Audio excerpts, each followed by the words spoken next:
वालेकुम नाजरीन, आप देख रहे हैं ग्लोबल प्रेस मीडिया। मैं आपके साथ आपका मेज़बान उबैद हूँ। तो नाजरीन, जैसे कि आपको पता है कि डीडीसी इलेक्शंस आने वाले हैं और इस इलेक्शन में वो युवा अब हिस्सा लेने वाले हैं जो कभी भी पॉलिटिक्स में नहीं आना चाहते थे। तो इस वक्त हमारे साथ जो जुड़ चुका है वो है आमिर शेख, जो कि एज ए इंडिपेंडेंट इस इलेक्शन को लड़ेंगे। और आइए इनसे थोड़ी गुफ्तगू करते हैं इस इलेक्शन के बारे में। वालेकुम अस्सलाम। तो आमिर साहब, जैसा कि आपको पता है कि 370 और 35 से हटने के बाद जम्मू कश्मीर के लोगों की अगर हम बात करें तो जम्मू कश्मीर के लोग अब दोबारा पॉलिटिक्स की तरफ माइल होंगे, ये आपको लगता है? नहीं, होना ही चाहिए ना। जैसे जिस तरह से 317 हटा, 35 से हटा, तो उसके बाद उस टाइम पे जो लोगों के साथ वादे किए गए थे कि डेवलपमेंट का वादा किया गया था, विकास आएगा। और अगर ग्राउंड लेवल की बात करें तो ग्राउंड लेवल पे वो काम ही नहीं हुआ। तो पेंशन हटने के बाद ये कहा गया था कि आपकी जॉब स्वीकार होंगे, यहाँ के लैंड स्वीकार होंगे, तो आपको लगता है कहीं भी हुआ है?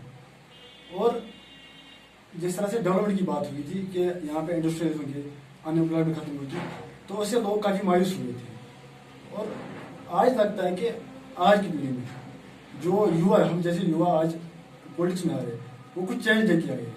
कुछ चेंज चाहते हैं कि जिस तरह से वादे किए गए थे और उन वादों को वो आज निभाना चाहते हैं खुद, क्योंकि जो झूठे वादे हुए थे वो आज उनके खिलाफ हो रहे हैं। देखो यहाँ पे क्या हुआ, 317 हटने के बाद जिस तरह से हुआ था कि कहा गया था कि अनएम्प्लॉयमेंट खत्म होगा, आपको लगता है ग्राउंड में कहीं खत्म हुआ? आज भी हमारे लड़के हाल का प्रोटेस्ट कर रहे हैं। अब रिसेंटली ये 4th क्लास एग्जाम हुआ था, तो कितने युवाओं ने वहाँ हिस्सा लिया था। ये यहाँ पे सिचुएशन ग्राउंड में, और बाहर जो कमरों में या स्टेडियम में ये दावा कर रहे हैं कि अनएम्प्लॉयमेंट खत्म हो गया, तो ग्राउंड में है ही नहीं वहाँ पे। तो उस हिसाब से आज मैं आपके माध्यम से अपने जवानों को ये कहना चाहता हूँ कि आप पॉलिटिक्स में आइए, एक चेंज लेके आइए और यहाँ पे चेंज करिए। जी हाँ, बिल्कुल आमिर, आपने एक सही बात कही, क्योंकि धारा 370 और 35 से हटने के बाद जो भाजपा की ओर से वादे किए गए थे कि अनएम्प्लॉयमेंट जो है वो बिल्कुल खत्म हो जाएगी, लेकिन अभी तक जो है अनएम्प्लॉयमेंट उरूज पर है। तो आपको लगता है कि जब ये इलेक्शंस होंगे उसके बाद अनएम्प्लॉयमेंट का कोई खात्मा हो जाएगा? हो जाएगा जब तक ना हम जैसे नौजवान ग्राउंड पे आए, चाहे पॉलिटिक्स में हो, चाहे डेवलपमेंट की इशू हो, चाहे वो सोशल वर्क करे।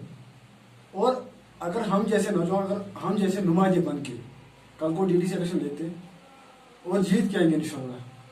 और मुझे लगता है कि लोगों ने आप समझ लिया है कि जो बुढ़े लोगों की सियासत वो खत्म हो चुकी है, क्योंकि वो काम नहीं करते थे।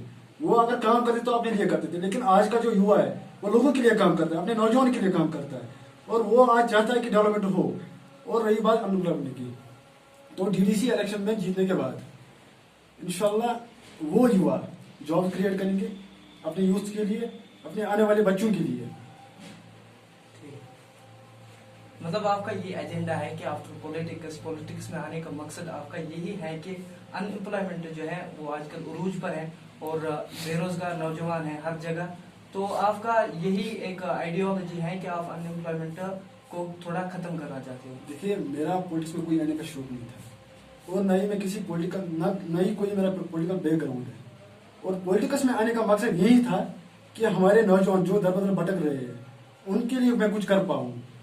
जो एक बंदा पीएचडी करके आता है उसे यही होता है कि उसकी मैंने पीएचडी कर दिया या एमएससी कर दिया या कोई और डिग्री कर दी, वो सोचता है कि अब डिग्री करके मेरी नौकरी लग जाएगी, मैं अपनी फैमिली का ख्याल रख पाऊंगा।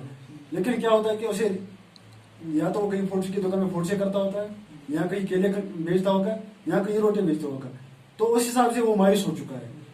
और मेरा पॉलिटिक्स में आने का यही मकसद है कि जो हमारे लड़के मायूस हो गए हैं बेरोजगारी को लेकर, वो बेरोजगारी खत्म करना है। तो आमिर साहब, आप पहली बार पॉलिटिक्स में आ रहे हो? नहीं, पॉलिटिक्स में आया हूँ, 3 साल हो गए पॉलिटिक्स में, लेकिन कभी चांस नहीं मिला। और इस बार चांस मिला और लोगों से काफी उम्मीद है कि इस बार इंशाल्लाह जिताएंगे लोग। ये पहला इलेक्शन आप कंटेस्ट करने जा रहे हो? जी जी, पहला इलेक्शन में। तो आपको लगता है कि जो लोग हैं वो आपको सपोर्ट करेंगे? देखिए, सपोर्ट करना न करना वो अलग मसला है, लेकिन लोग आज काम को देख रहे हैं, वो नाम को नहीं देख रहे, वो काम को देख रहे हैं। और जिसने ग्राउंड पे काम किया होगा लोगों के लिए, वो लोग आज उसे और इंशाल्लाह मुझे पूरा भरोसा है लोग मुझे जिताएंगे। ठीक है आमिर भाई, तो आप अपने नाजरीन को बताइए कि आपकी आइडियोलॉजी क्या है, कि किस बात पर आप लोगों से वोट लेना चाहते हो। देखिए, हमारा पहला इशू होगा डेवलपमेंट पर, और दूसरा इशू होगा अनएम्प्लॉयमेंट पर, और सबसे मेन इशू यहाँ पे टूरिज्म का। आपको पता होगा कि यहाँ पे सबसे एक फेमस जगह है बंगस वैली। मैं चाहता हूँ कि अगर बंगस वैली को प्रमोट किया जाए तो उसमें हमारे काफी नौजवान अपना रोजगार पा सकते हैं, और मेरी यही कोशिश रहेगी कि बंगस को एक दिलफरेब जगह बनाई जाए बन के। कल को डीडीसी इलेक्शन लेते और जीत के आएंगे इंशाल्लाह। और मुझे लगता है कि लोगों ने आप समझ दिया है कि जो बुढ़िया लोगों की सियासत थी वो खत्म हो चुकी है, क्योंकि वो काम नहीं करते थे। वो अगर काम करते तो अपने लिए करते थे, लेकिन आज का जो युवा है वो लोगों के लिए काम करता है, अपने नौजवान के लिए काम करता है, और वो आज चाहता है कि डेवलपमेंट हो। और रही बात अनएम्प्लॉयमेंट की, तो डीडीसी इलेक्शन में जीतने के बाद इंशाल्लाह वो युवा जॉब क्रिएट करेंगे अपने यूथ के लिए, अपने आने वाले बच्चों के लिए। मतलब आपका ये एजेंडा है कि आफ्टर पॉलिटिक्स में आने का मकसद आपका यही है कि अनएम्प्लॉयमेंट जो है वो आजकल उरूज पर है और बेरोजगार नौजवान है हर जगह। तो आपका यही एक आइडियोलॉजी है कि आप अनएम्प्लॉयमेंट को थोड़ा खत्म करना चाहते हो। देखिए, मेरा पॉलिटिक्स में कोई आने का शौक नहीं था, और न ही मैं किसी पॉलिटिकल न ही कोई मेरा पॉलिटिकल बैकग्राउंड है। और पॉलिटिक्स में आने का मकसद यही था कि हमारे नौजवान जो दर बदर भटक रहे हैं उनके लिए मैं कुछ कर पाऊँ। जो एक बंदा पीएचडी करके आता है उसे यही होता है कि उसकी कि अब मैंने पीएचडी कर दिया या एमएससी कर दिया या कोई और डिग्री कर दी, वो सोचता है कि अब डिग्री करके मेरी नौकरी लग जाएगी, मैं अपनी फैमिली का ख्याल रख पाऊंगा। लेकिन क्या होता है कि उसे या तो वो कहीं फूड की दुकान में फूड से करता होता है, या कहीं केले बेचता होगा, या कहीं रोटी बेचता होगा, तो उस हिसाब से वो मायूस हो चुका है।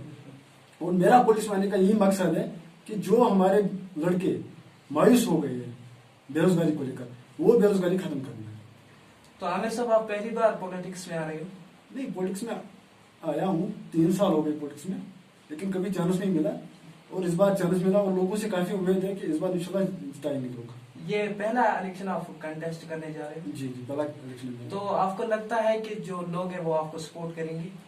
देखिए, सपोर्ट करना न करना वो अलग मसला है, लेकिन लोग आज काम को देख रहे हैं, वो नाम को नहीं देख रहे, वो काम को देख रहे हैं। और जिसने ग्राउंड पे काम किया होगा लोगों के लिए, वो लोग आज उसे वोट, और इंशाल्लाह मुझे पूरा भरोसा है लोग मुझे जिताएंगे।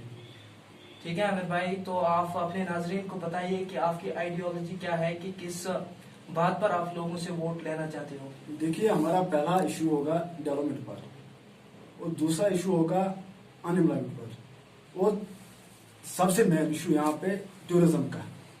आपको पता होगा कि यहाँ पे सबसे एक फेमस जगह है बंगस वैली। मैं चाहता हूँ कि अगर बंगस वैली को प्रमोट किया जाए तो उसमें हमारे काफी नौजवान अपना रोजगार पा सकते हैं, और मेरी यही कोशिश रहेगी कि बंगस को एक दिलफरेब जगह बनाई जाए। तो चलिए, शुक्रिया हमारे साथ बात करने के लिए आमिर साहब।